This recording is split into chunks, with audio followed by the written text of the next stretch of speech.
Saludos, le habla su maestra Minay Rodríguez y hoy vamos a hablar del síndrome de ojo seco, que es una de las afecciones que también afecta el aparato lagrimal en su porción secretora. ¿Qué es el síndrome de ojo seco? Este es un número de signos y síntomas que se puede presentar por una alteración de la producción de la lágrima. Tenemos una glándula lagrimal principal que va a producir la lágrima, la capa acuosa de la lágrima de forma refleja, es decir, en aquellos motivos que tenemos tristeza, dolor, donde se activa esta glándula para provocar una defensa cuando tenemos un cuerpo extraño, una irritación y aumenta ese lagrimeo. También tenemos las glándulas lagrimales accesorias que de forma basal están produciendo siempre la lágrima para mantener nuestra superficie húmeda, protegida, que son las glándulas de Wolfram y las glándulas de Krause que se encuentran en el fondo de saco. Estas glándulas son las encargadas de producir esta lágrima, tanto refleja, la glándula lagrimal principal, y basales, las glándulas de Wolfram y Krause. Esta capa acuosa. La capa acuosa de la película lagrimal es la capa intermedia, es la que tiene la mayor cantidad de agua, es la que tiene estos electrolitos, las inmunoglobulinas y enzimas proteolíticas que van a defender la superficie ocular de virus y bacterias que la van a destruir momentáneamente.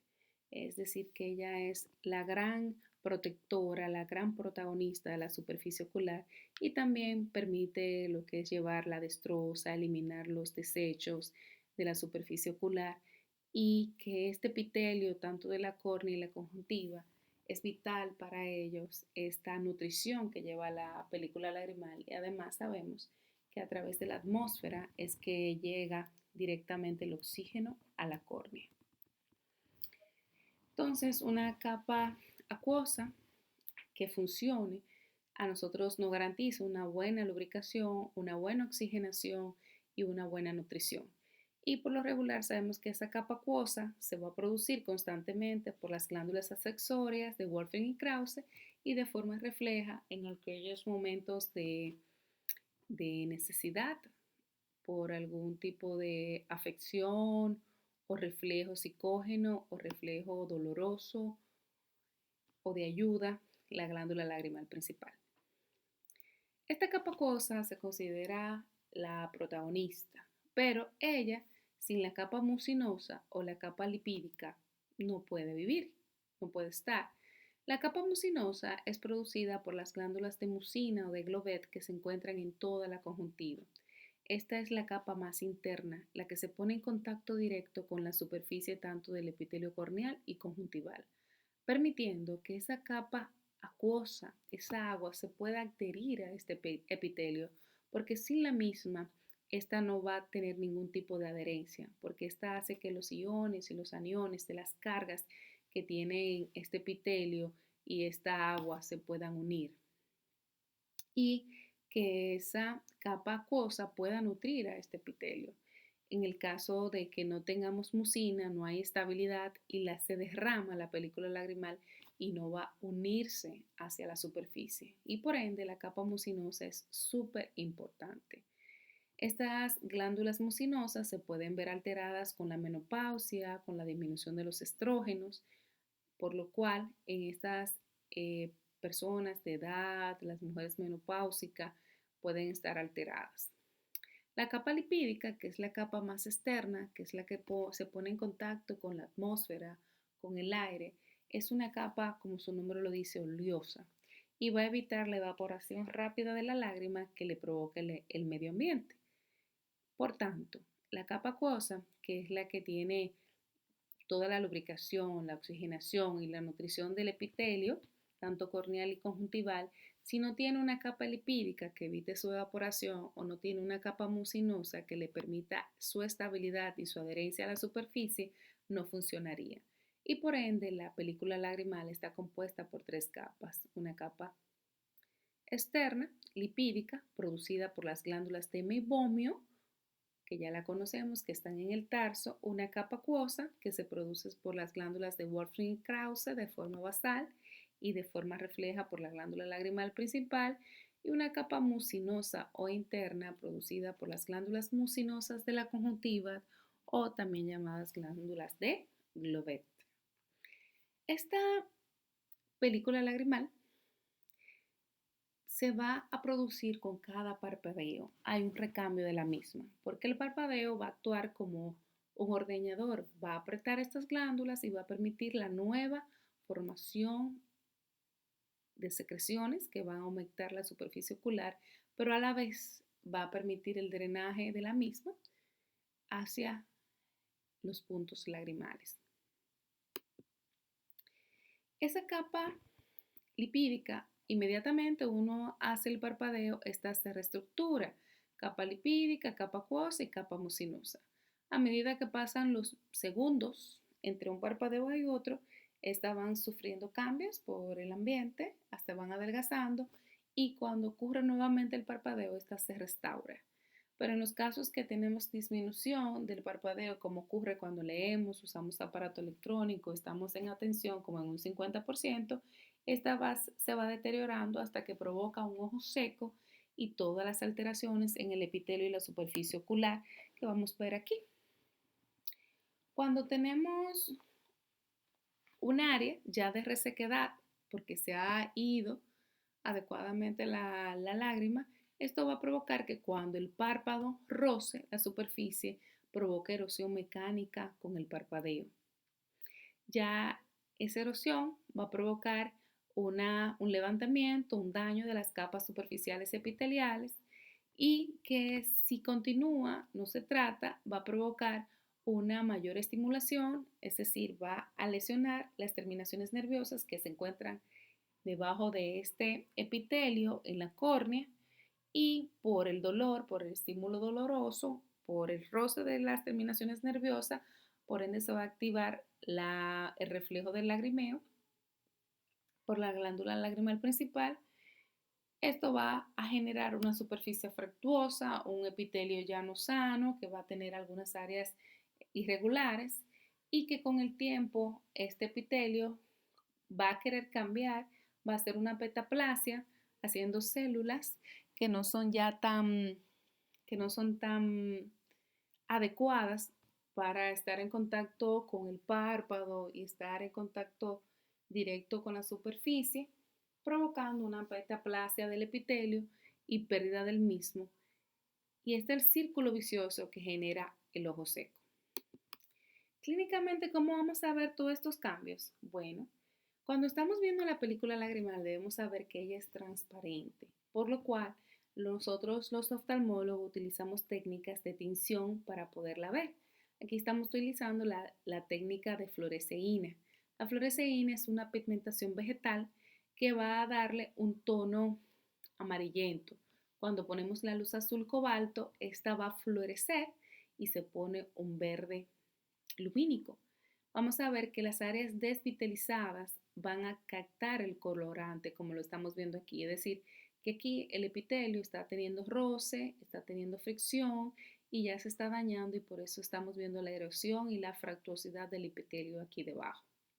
Aquí estamos viendo cómo se ve la película lagrimal, cómo se ve irregular, no se ve uniforme. Vemos aquí unas áreas de desecación, otras no, otras que pigmentan más. Y esos ya son de los cambios crónicos que se van dando con el ojo seco. Aquí ya vemos un ojo mucho más seco, donde no se ve la superficie, no se ve la película lagrimal, sino se ven mucosidades y una gran zona de afractuosidad y mucosidades pegadas y adheridas a la córnea. Es decir, ya no hay capas de película lagrimal. Lo que tenemos son mucosidades, moco pegado a la superficie ocular. Y aquí tenemos otra tinción que es la rosa de Bengala, que por lo regular lo que más tiñe son los detritus. Y estamos viendo aquí cómo está pegada a todo lo que son los mocos y los detritus y no habla de un ojo seco muy severo. Por lo regular, esta es la forma como se debe ver una córnea y una superficie eh, conjuntival sana, adecuada, cómo deben verse sus epitelios, ese epitelio plano queratinizado, cómo deben verse en el microscopio y cómo se ve en un paciente ya con un ya con alteraciones crónicas, con una metaplasia escamosa por este ojo seco. Miren aquí cómo se destructura ya ese epitelio, hizo la metaplasia en todos sus niveles y lo estamos viendo aquí como ya las glándulas comienzan a disminuir y por ende va a disminuir la producción de lágrimas. Inicialmente, ¿cuáles son los síntomas de ojo seco que son más comunes que lo que nosotros creemos? Aquellos días que no dormimos bien, que nos trasnochamos, que usamos mucho la computadora, que leemos mucho, que vemos mucha TV. Esas personas que trabajan en banco, que trabajan con aire acondicionado, que si le da el aire, que si cuando conduce, que si le da el abanico, comienza con un parpadeo o una sensación de cuerpo extraño, o se sienten los ojos resecos o que el ojo se le pone el rojo, que siente dolor, que tiene fotofobia. Estos son los síntomas y signos que por lo regular va a tener un paciente con ojo seco. Por eso se llama síndrome, porque son muchos y son inespecíficos. Esta, por lo regular, se deben a un ojo hiposecretor. Hay personas que tienen una disminución de la producción de lágrimas. Se puede deber a enfermedades autoinmunes, se puede deber a alergias, se puede deber a herencia genética, personas que tienen, otras pueden ser también por alteraciones hormonales o por medicamentos. Y también puede ser el síndrome de Sjögren, que es una enfermedad autoinmune donde hay, entre las manifestaciones, está la resequedad ocular. El diagnóstico del ojo seco es clínico, pero también no podemos sustentar este diagnóstico con las pruebas que ya le había enseñado de tinción, la de fluoresceína, la rosa bengala. También hay otra prueba que de tinción que es la verde de lisamina. También se puede medir la hiperosmolaridad. Se pone aquí se toma una muestra de la lágrima y se va a medir la osmolaridad a ver si está muy condensada o no. Y esto nos va a ayudar a nosotros a diagnosticar el ojo seco y también se puede tomar una citología de impresión como un papá Nicolau para ver si hay alteraciones ya de la superficie ocular. Aquí tenemos un ojo seco que todavía no tiene cambios importantes y aquí ya hay una queratoconjuntivitis seca con una metaplasia importante y desestructuración normal del epitelio. Aquí tenemos la prueba de Schirmer, que es una tirilla milimetrada, como estamos viendo aquí, que se pone en el fondo de saco del paciente, se le pone unas gotitas de anestesia y se deja el ojo cerrado por 5 minutos para medir hasta dónde ese papel filtro es mojado con la lágrima. Si tenemos que esto nos da 15 milímetros o más, decimos que el paciente tiene una buena humectación y no tiene ojo seco.